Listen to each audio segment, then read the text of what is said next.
Hello there, this is Kathy Roswell Jonas, licensed clinical social worker from Epic Healing Eugene, and this is another part of the Oregon Psilocybin video series that I've been doing for the past 5 months, documenting the ups and downs of trying to open up a licensed service center in Oregon, as well as becoming a licensed facilitator so I can lead psilocybin healing experiences.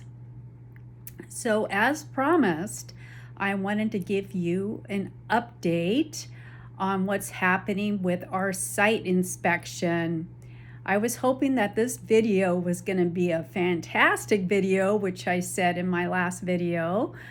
And actually, this video is to say it is all being delayed because we are not ready for the inspection based on conversations that we've been having back and forth with the state, with the representatives scheduled to come in.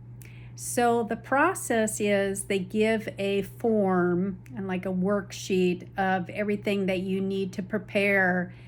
And it's really what's the hang up for us is where the surveillance system is stored, the backup cameras, and we had it that it was running into a camera room in the main business in the office building that has existing camera system, and we ran it into the camera room and into the backup camera or the backup battery in case there's an outage for 30 minutes or longer. And it's also, this is to store data for over 30 days so they can go back and get footage, or if we need footage about something.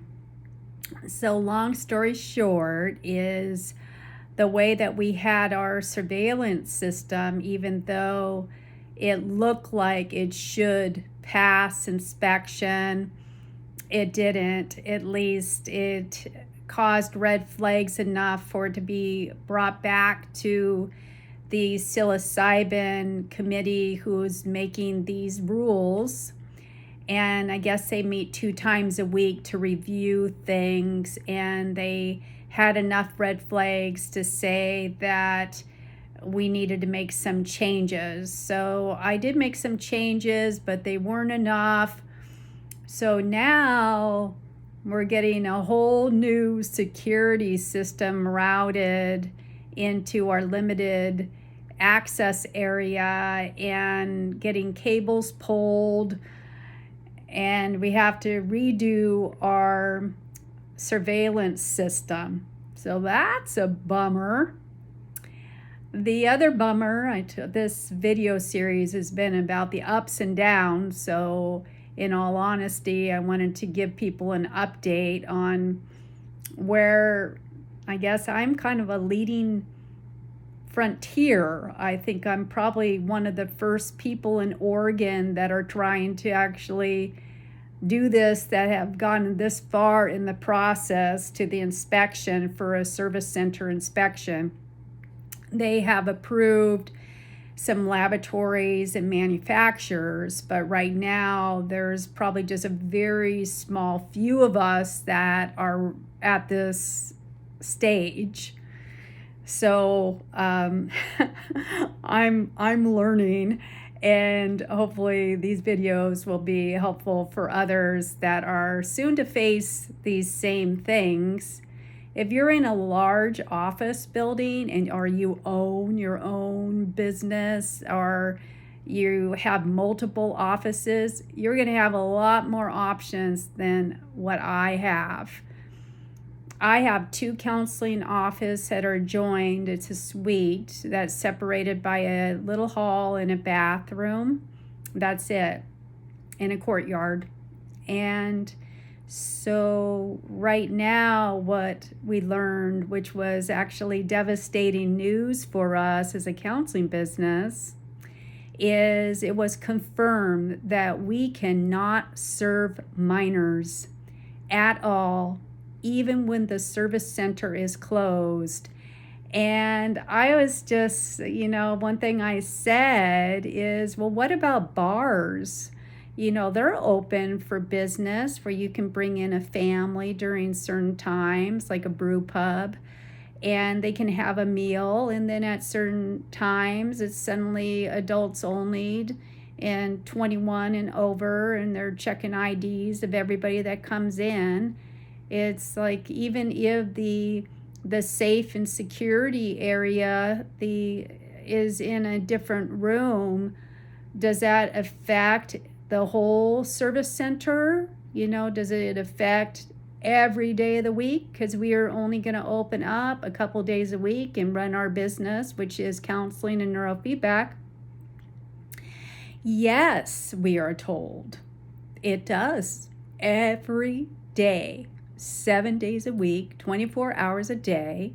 We're not supposed to have any minors in here. That means 21 or under. And that is a big blow for people that are in healing services that are serving people in a younger age group, even if it has nothing to do with a service center day. So, yeah, that's an issue. So fortunately for us, it's not ideal, is that we do rent another office that's in the same building. We rent it 3 to 4 days a week, and we'll move a neurofeedback station in there, and we will be able to see some of our minors.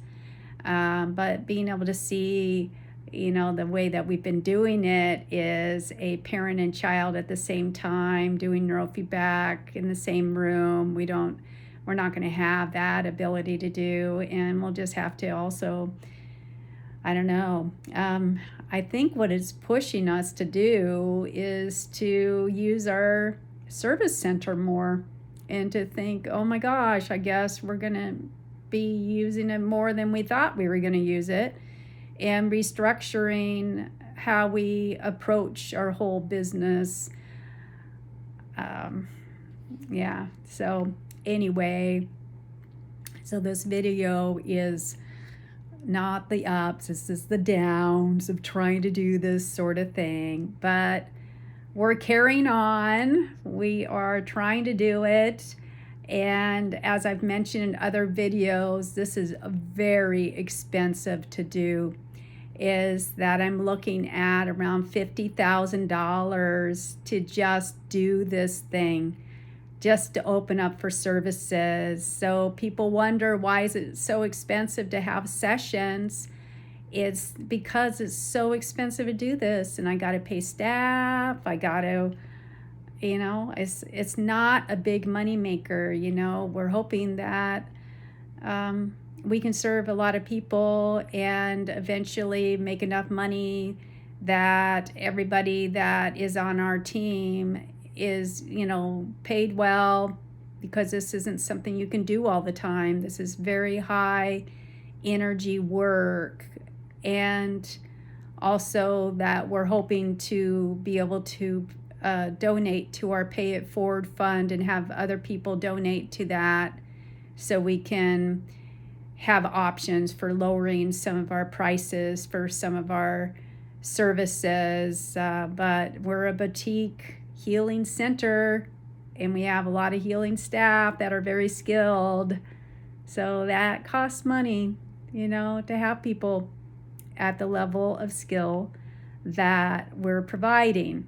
And so anyway, just putting it out there that this is not an easy process of opening up a small scale service center in Oregon, but we're doing our best, and we're still really looking forward to making this thing happen. We are making it happen. It is going to happen.